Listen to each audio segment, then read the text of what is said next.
I have some haulage to share with you guys today, kind of an accumulation of some higher end products that have recently been released from spring collections and even dipping into summer collections. And then also I found, well, I didn't personally find, I heard about this product through Redhead PhD, which I'll link her channel down below, and they're the closest things to dupes that I have found for the Chanel Notorious Ombre Contrast Notorious powder, which has been discontinued for a while. This is my favorite contouring, like true contouring powder that I have. It's one that I feel like really mimics a shadow on the skin. It looks kind of scary looking at it, but it's a real sheer gray type of powder. But I'll swatch this next to these other two products, which are by a company called Shiro Cosmetics. You can search Shiro Cosmetics there, and the website should come up. And I picked up the two gray powders that they had. One is in an East Wind Coming, and I think that these are Sherlock Holmes collection or something, because I think this is supposed to be Sherlock Holmes or something like that on the covers of the tins. But an East Wind Coming is a little bit darker and slightly even more cool than the other shade that I got, which is Do Your Research. So let me swatch these for you.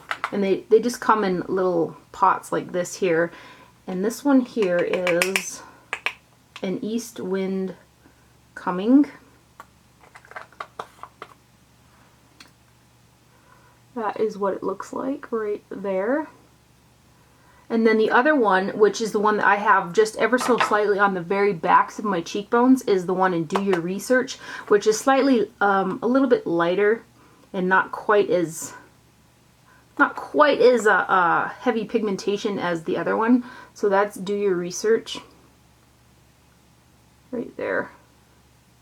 And that's the one that I have on the very backs of my cheekbones. And then Chanel Notorious, I'll swatch for you guys here as well, which I don't know if I'm going to get an accurate swatch of this. There is right there. Let's put that right there. I guess a little bit more brown in Notorious, but I'd say that this color right here, which is the Do Your Research shade, and the one that I have on, is closer than this one right here. So, but still blended out. There's some nice gray contour type of powders there for you. So, and those products are fairly inexpensive as well, which is quite nice. And then I did go ahead and purchase all of the 3 Tom Ford duos that came out from the spring collection. Just comes in standard Tom Ford packaging, like so here. The first one is 01 Ripe Plum, and each one of these comes with a powder that looks seemingly like a white shadow, but they all have a dual chrome that kind of corresponds to the other shade that's in there. And these are really expensive. These were $60. I don't think that it was necessary for them to jack the price up that high, especially considering that a quad is $80. And then too, on top of it, I don't think that this particular formula is not as nice as Nude Dip or any of the other quads. They are nice. I do like them. The two shades in all 3 of the quads correspond really nicely together, and they blend nice, and they look really pretty together, but for the money, they're really underwhelming, to be honest. Just my honest opinion. I am glad that I have them, and I created looks with all 3 of the duos, and I quite liked each look that came out of it, but I was just a little underwhelmed, especially for the price. But anyway, this first one is 01 Ripe Plum, and this one's got like a pink-purple duochrome to it. Right there. This shade's really gorgeous.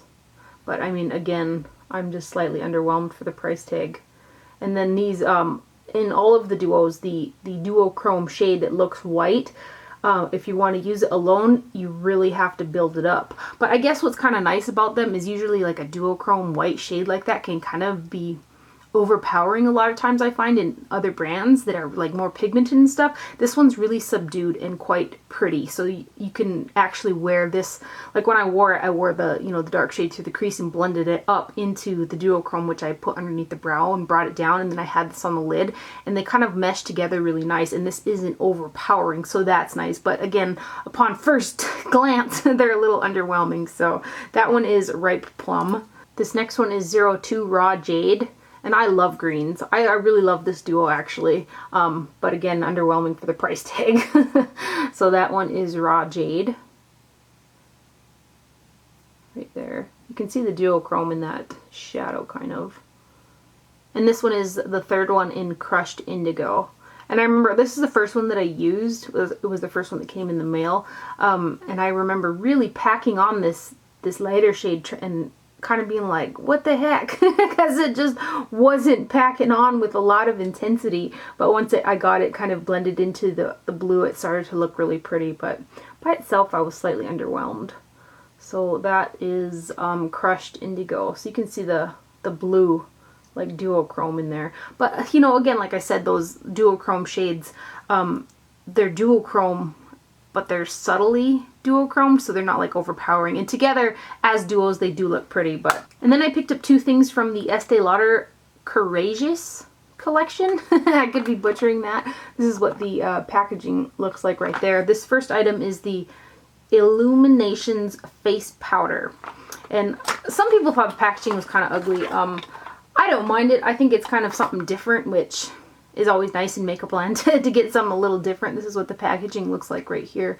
It's just light enough for me to be satisfied with it. It is a real champagne-y type of a product, and it's baked. I wouldn't say it's like the jelly texture exactly. I'd just say it feels more like a baked powder. And that is what it looks like right there. It sold out quite fast on the Sephora website, which is where I purchased it. But I did see it on the Estee Lauder website at one point. And I don't know if this collection is going to come out at more places or not. But hopefully it will, because I know this one was quite in demand. Or at least at Estee Lauder counters and stuff. So that's the Courageous Illuminations Face Powder. And then the other thing that I purchased from the same Estee Lauder collection, the Courageous collection, is this eye amplifier in the shade Aqua Silver. It just looked like a really pretty aqua silver shade. This had some really not so great reviews that I read on the Sephora website, but I had used it on my finger. I've used this like 3 times, and I think it's really gorgeous. It's what's on my lid today, and I use my finger to pack it on, and I also tried it with a synthetic brush, and it worked fine. This here is more like the baked gelée formula, I guess I would say. So, and there's 0.14 ounces in there, which is pretty good, but I think it's really, really pretty color. So that's an Aqua Silver. I think it's really pretty. Also from Estee Lauder, they released 2 palettes with the Bronze Goddess collection this year. I totally haven't been able to get my hands on the highlighter yet. It sold out really fast on the Sephora website, and I haven't seen it anywhere else. So hopefully that's coming as well. But they released 2 Bronze Goddess palettes. One is a Sephora exclusive, and that's this one is the Sephora exclusive. It's called the Bronze Goddess Shimmering Nudes Face and Eye Palette. And inside of here are 3 shadows and then the Bronze Goddess bronzer. And it comes with 3 shadows. 2 are like metallic, and then this one here is a satin. I really like Estee Lauder's Bronze Goddess bronzers. I feel like they're a true bronze, I guess. Like they're like really bronze, summer bronze color. Which makes sense, right? But that's what the bronzer is. I haven't used this particular palette just yet, but my mom came over and used it.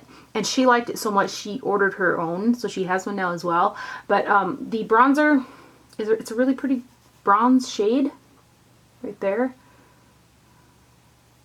Just a real nice true bronze. I really like that about Estee Lauder's Bronze Goddess. And then the 3 shadows are really nice as well in this palette. There are the 3 shadows right there. And at first I thought they might be like that gelée formula, but these are true powder shadows in this guy. And then it does come with a fairly decent brush. It's a synthetic on one side and then a sponge tip on the other. So that is the Sephora exclusive palette. And then the other palette that they came out with mimics last year's palette, and it's called the Bronze Goddess Shimmering Nudes Eyeshadow Palette. And I wore this for the first time yesterday, and this block of ombre shadows, which they all have a streak of some type of shimmer. I don't know. Some of them are kind of more satin, like they're not overly in your face shimmery. And then these guys over here are more like that baked gelée formula, and they're quite metallic-y. And these ones are really nice. They performed quite nice. But I did have to work with these shades over here quite a bit. Like really tried to grind my brush into a couple of the shades to get the like especially this one, the pigment underneath my brow. But overall, when I did finally finish the look with the palette on the eyes, I thought the look looked really pretty. It was really pretty and bronzy-ish, like summery feeling. So anyway, I'll swatch a couple of these for you guys here. Like, I do feel like this half of the palette could be a little bit better. They feel a little bit on the dry side, and they're pressed really hard, so, and then we'll do this one right here. So that's that shimmery strip there, and then the other three shadows are gorgeous right here. Really, really like those three. But again, as a whole, since these three are quite, you know, intense, you know, these are a little less intense, so it kind of balances out, but I did have to work with these a bit for blending and getting the color on the lid, so, but these are gorgeous, gorgeous colors right here. And that palette does come with the same type of a brush and applicator as the other one, so, then I also picked up a couple things from MAC. They came out with a whole slew of lip liners, which I've seen kind of all over YouTube. I was gonna resist. Because I kind of have a love-hate relationship with their sharpening pencils. The colors, some of the colors are just so gorgeous, but I don't feel like they apply very well. So I only picked up two from the new range. I picked up Edge to Edge because it's supposed to be like a dupe for El Agua, and then it is what I have on my lips today with MAC's Snob, and it is one of those type of purpley pink shades, which I really like. I like it. I don't like it as much as El Agua or Clinique Sky Violet, but it's a nice color for sure. And then the other one is Rosy Rim. So I picked up Edge to Edge, which is right here. And then this one here is Rosy Rim. And I haven't worn Rosy Rim yet, so I'm not sure how this one will apply, but the color is really pretty. So there's Edge to Edge and Rosy Rim right there. I'm a little hesitant to talk about the MAC Cinderella stuff because it sold out so fast online on all the retail places that are selling this collection online. They like were wiped out real quick. I think some stores may have it, but I had got quite a few requests on my Instagram for what I thought about it, so I'll go ahead and mention it here. I did manage to get the Royal Ball lipstick, and I ordered online. I don't know how I managed to wake up in the nick of time to even get these, but yeah, this here shade packaging is so pretty. I'm a sucker, I know. They could have put, though, on all the packaging, wouldn't it have been like so much cuter if they put like a glass slipper or something instead of just Cinderella? In any event, the color and all of that is really pretty. So this is Royal Ball, and it is a luster finish, and this is what it looks like. It's a nice color. I've been wearing it with Charlotte Tilbury's Pillow Talk, and it's really pretty. I like it. And then I also bought the iridescent powder in Coupe de Chic, and this here, I have worn this twice, and it's pretty when you get it on the cheeks. It's a really pretty peachy, real sparkly iridescent type of a powder. It looks really pretty on the cheeks, but man, I like had to grind one of my goat hair brushes into it to pick up the product because it's like so pressed. And then like partially because I use a softer brush at first, it already created a little bit of hard pan over here. But you can kind of see right here where I really dug my brush into it. It's kind of breaking into the product a little bit more. So as I have been using it more, it's kind of a little bit easier to pick up that product, but I don't even know. So there you can kind of see the iridescence. But for me, I've been using it as a blush. For medium, deeper skin tones, this would probably be more like a highlight. And I bet you guys won't even be able to see this. Yeah, it's just so hardly pressed in the pan, which I don't know why MAC does that. They do that with quite a few of their limited beauty type powders. And then the last thing that I got from that collection is the eye palette in Stroke of Midnight. And I did wear this once.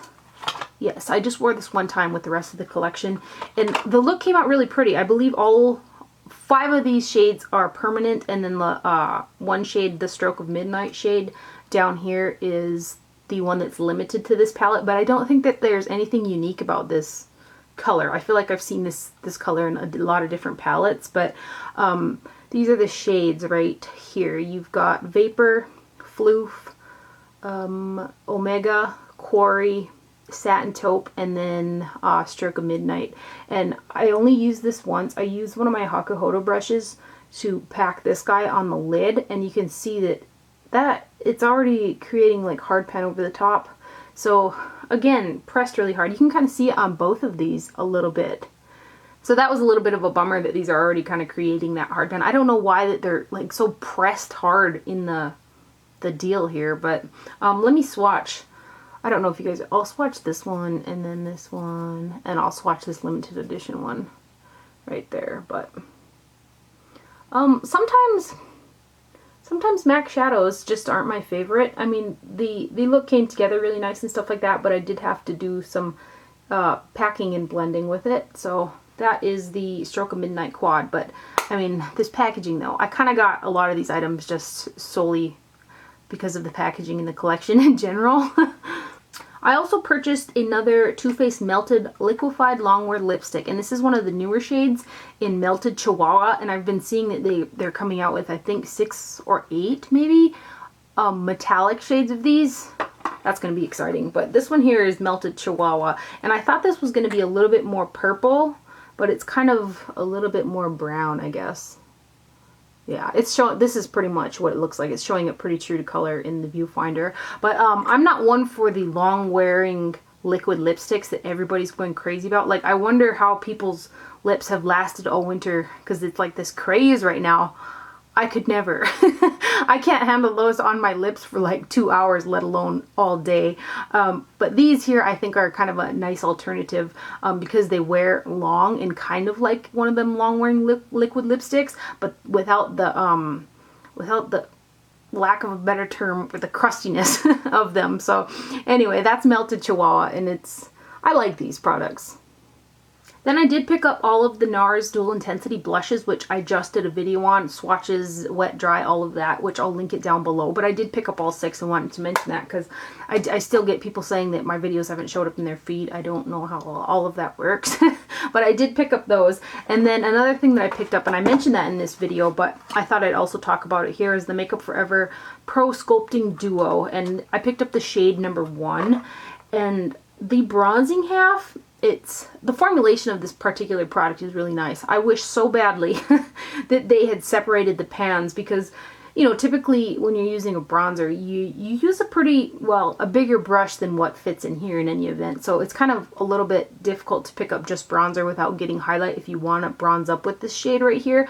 I don't think that this is a contour shade. I think it's a bronzer, and at that it leans more on the orange side, or more on the warm side of things than anything. So for them to call it a contour, I mean, you can kind of contour with anything that's deeper than your own skin tone, but this reads bronzer to me. I wish they would just sell them separately, because I would buy this highlighter over and over and over again. It is really similar to the Nars Dual Intensity blush in Craving, but I feel like this is just a little bit slightly prettier. So anyway, yeah, I love the formula and the way that they look on the skin, but this here really reads orange on my skin. This highlighter though, is so beautiful. So that is the Sculpt. You can see how orange that is on my skin tone, but this is just stunning. So that's the Pro Sculpting Duo in number 1 from Makeup Forever. Love the highlight. And then another thing that I have on my eyes right now, which I didn't expect to love as much as I do, is the new Quint from Chanel. It's in L'Intemporal de Chanel. I could be butchering that, probably am. But this is one of their spring releases, and this is what it looks like. When I first opened it up, I thought it was going to be like that gelée powder formula, but I think this is more like a traditional powder formula than anything. When I first started using them, I thought powdery. I thought some of them were kind of sheer. I thought that the scheme of them didn't really look spring-like, but the overall look each time that I've used it is really pretty. It's soft and it's subtle, and I have got the green on and the purple through the crease, and then I mixed the yellow with the white for underneath the brow so it wasn't so yellow. And when I used it the very first time, I had mixed the purple with the white for a lid shade, and the look really comes out really pretty on the face. There is fallout and they feel kind of dry. It's just not a particular formula that I was really wowed by when I started using it, but I was really wowed by the overall look afterwards. When it was all said and done, it was really a really pretty spring look. So I'll go ahead and swatch it for you guys. It kind of feels, I don't know, it almost feels like a powdered jelly hybrid-ish, but more on the powder side of things than the jelly side of things. but the shades really work nicely together. Here's the white. See, you can see it's kind of sheer, it looks kind of powdery, it looks kind of like nothing, but on it really looks nice. I was surprised that I like it as much as I do. Even the swatches don't look very nice. But yeah, that's what I have on my eyes in conjunction with the Estee Lauder, and I've worn this a couple times, and each time, while I wasn't wowed when I was putting it on, I was wowed by the overall effect afterwards, the overall look. So that's the Chanel L'Intemporel de Chanel Quint for spring 2015. I'm going to go ahead and slow my roll right there. It's like 60 degrees out, which is bizarre. It was probably 20 below 5 days ago. But yeah, it's like so nice outside, and I want to go trim up a horse, and I better take advantage. I almost feel kind of guilty for being inside when it's this nice outside. Anyway, so I hope you guys enjoyed this haul. Thank you for watching. Do not forget to wear sunscreen, and I will see you guys later. Bye.